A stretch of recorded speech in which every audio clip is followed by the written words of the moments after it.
પ્રભુ ઈસુ ખ્રિસ્તના નામમાં આપ સર્વને પ્રેમી સલામ. ગીતશાસ્ત્ર 104 જે સમગ્ર સૃષ્ટિના સર્જનહાર છે તે યહોવા ઈશ્વર વિશે ગીત કરતા કલમ 24 પ્રમાણે લખે છે કે હે યહોવા, તમારા કામ કેવા તરેહ તરેહના કામ છે. તમે તે સર્વને ડાપણથી પેદા કર્યા છે અને પૃથ્વી તમારી સંપત્તિથી ભરપૂર છે. યહોવાએ પોતાના જ્ઞાન અને ડાપણમાં પોતાના માલિકી અધિકાર સાથે સગડું ઉત્પન્ન કર્યું છે અને જે કાંઈ ઉત્પન્ન કર્યું તેને નિભાવી રાખવાનું કામ પણ ઈશ્વર પોતે કરે છે. અને તે સંબંધીના વિવિધ કાર્યો જોઈને ગીત કરતા આશ્ચર્ય અનુભવે છે.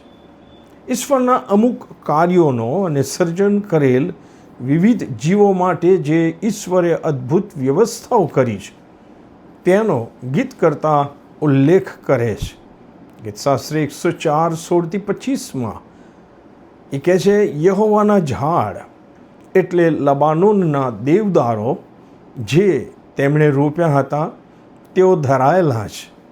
ત્યાં પક્ષીઓ પોતાના માળા બાંધે છે. વળી દેવદાર ઝાડ તે બગલાનું રહેઠાણ છે. ત્યાં પક્ષીઓ પોતાના માળા બાંધે છે. ઊંચા પર્વતો રાની બકરાઓનો અને ખડકો સસલાનો આશરો છે. ઋતુઓને માટે યહોવાએ ચંદ્ર ઠરાવ્યો અને સૂર્ય પોતાનો અસ્તકાળ જાણે છે. હે યહોવા, તમે અંધારું કરો છો એટલે રાત થાય છે અને ત્યારે વનના સર્વ પશુઓ બહાર નીકળે છે. સિંહના બચ્ચા શિકાર મેળવવાને ગરજે છે.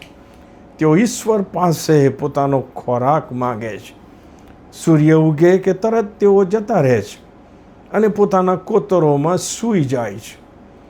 માણસ પોતાનો ધંધો કરવા બહાર નીકળે છે અને સાંજ સુધી પોતાનો ઉદ્યોગ ચલાવે છે. દિવસ બેઝિકલી મનુષ્ય માટે બનાવવામાં આવ્યો છે એમ ગીત કરતા જણાવે છે.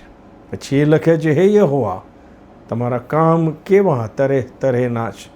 તમે તે સર્વને ડાપણથી પેદા કર્યા છે અને પૃથ્વી તમારી સંપત્તિથી ભરપૂર છે.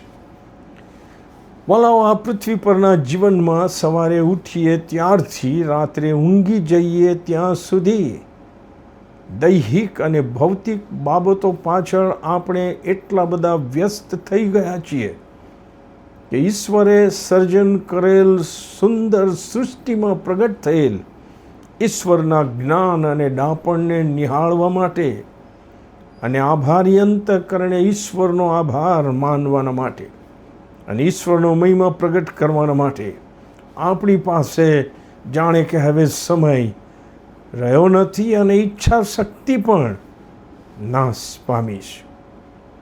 આ વાસ્તવિકતાને લીધે જ મનુષ્ય જાત આજે પાપ અને અપરાધોમાં ઊંડી ઉતરતી જાય છે.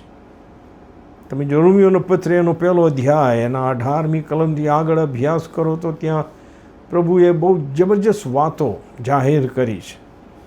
ત્યાં પ્રભુનો આત્મા કહે છે, કેમ કે જે માણસો દુષ્ટતાથી સત્યને દાબી રાખે છે તેઓના સર્વ અધર્મીપણા પર તથા દુષ્ટતા પર સ્વર્ગમાંથી ઈશ્વરનો કોપ પ્રગટ થયેલો છે.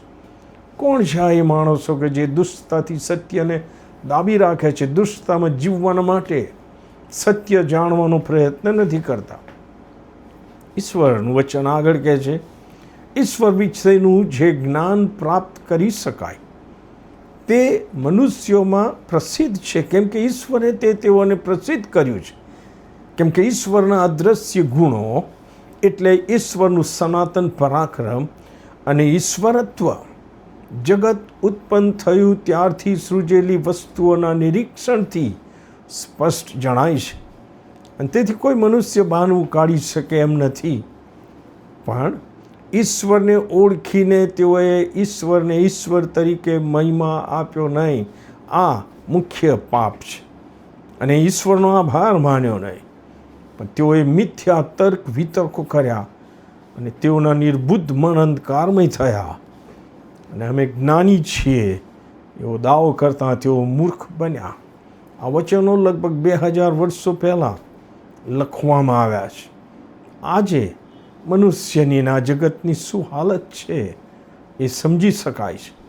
અને એનું મુખ્ય કારણ કે મનુષ્ય ભૂલી ગયો છે ઈશ્વરને અને ઈશ્વરને શોધવાનું. ભલો આવો જીવનમાં પ્રભુને અને પ્રભુના વચનોને આધીન થવાની બાબતને અગ્રિમતા આપીને આપણે પ્રભુ તરફ પાછા ફરીએ. આમેન.